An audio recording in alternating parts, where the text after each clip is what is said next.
Hello all. Like in this particular video, I am actually going to talk about the WSJF, which is called as the weighted shortest job first, which is actually one of the prioritization technique which we actually generally tend to use in the SAFE framework. Now the point is that I just wanted to tell, okay, this particular WSJF need to be understood in a proper perspective. Say for example, now you actually take your features. Let's say you have five features. Feature 1, 2, 3, 4, 5, or you can take it as a B C D E. Now for this particular 5 features, first of all, before I jump into the WSJF, we need to create some relative connotations for the Fibonacci numbers. Let's say in my case, I am actually using the numbers like 1, 2, 3, 5 and 8. So what is 1, what is 2, what is 3, 5 and 8? The connotation need to be defined for all the 3 parameters. One is the business value, second is the time criticality, the third is the risk reduction or the opportunity enablement. Now the point is, once you have defined the connotation for 1, 2, 3, 5 and 8 across all these 3 parameters, the point to be considered is we need to fill the lines vertically. We should not fill it on the the row wise. So if you are taking feature 1, then if you feature A, B, C, D, E, now you compare these features on the business value, on the attribute of a business value using the connotation of a 1, 2, 3, 5 and 8. So the simplest way to do is, I used to ask my team, out of these 5 features, what do you think as the least feature in terms of the business value?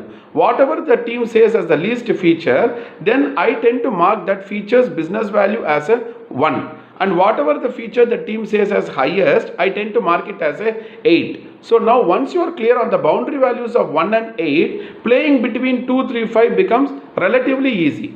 So once you are done for business value, do the same thing for time, do the same thing for time criticality and also do it for opportunity enablement versus risk reduction. Once you are done with this, now then you can actually go to the job size or the job duration.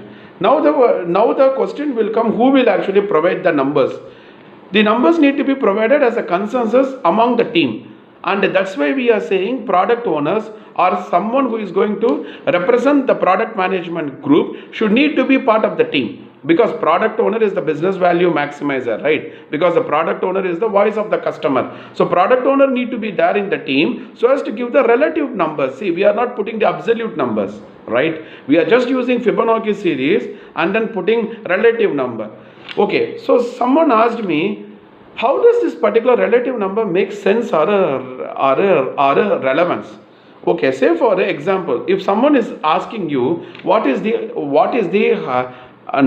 height of your room, the place where you are currently sitting, right? If someone is asking you what is the height of the ceiling, right from your ground, what is the height of the room? You cannot tell a number immediately, but you can tell the height of this room is approximately equal to 2.5 times of the height of the table. So approximately if I multiply 2.5 into the height of the table, then probably I will get the height of the room. Now instead of measuring the height of the room, it is actually relatively easy. If you actually look at your table, you can approximately tell what is the height. So this is called a relative sizing. Along the similar line of thought, if this feature is 1, with respect to this feature C as 1, as a 1 point, what is the value of the all other features only with respect to an aspect or dimension called a business value. Once you are done filling the column of business value for all the features, do the same for the time criticality, do the same for the risk reduction or opportunity enablement, and then fill the grid. Then you put your job size or job duration. Either you put it in your points in terms of the job size, or you put it in terms of the duration as that time, and then you divide it. So my weighted shortest job first is going to be my cost of delay divided by my job size or the job duration, wherein the cost of delay is equal to business value plus time criticality plus opportunity enablement also or risk reduction. Now, once you are done with these things, what is more important is we have not yet factored dependencies. So now you may need to think through. This is the WSJF given as it is by the books. Now, for me to implement this feature E, or rather A, what is the dependency? Do you have any do we have any kind of a dependencies in terms of the technical implementation? Now, whatever you have done using the WSJF is called as a prioritization. But if you factor the dependency and then do if you factor the dependencies and once again if you do a shuffling, it is called forced rank order prioritization, also called as a sequencing. So let us apply WSJF with a pinch of salt, meaning to say all techniques, all models has its own limitations. So one of the best way to understand a technique, the best way to appreciate a model is understand the limitations and constraints of the model.